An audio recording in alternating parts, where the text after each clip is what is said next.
In this video, I'll show you how to join the Dying Light the Beast Discord server. From your home screen, press on this green plus icon to the left, and then down the bottom, tap on Join a Server. Inside this invite link box, this is what you're going to type: Dying Light. Make sure it's all one word and you spell it exactly like that or it won't work. Then press Join with Invite Link. You'll see you've been invited to join the Dying Light server. Press Accept Invite.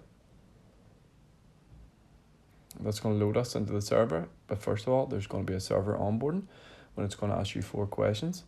You can choose to skip or answer them. It'll ask what platform you play on, what notifications you want, along with what off-topic channels you want. We'll skip that. Then you need to read and agree to the server rules. Scroll to the bottom and press Finish. As you can see, we've now joined the Dying Light Discord server. So if you scroll down, we'll have Dying Light the Beast.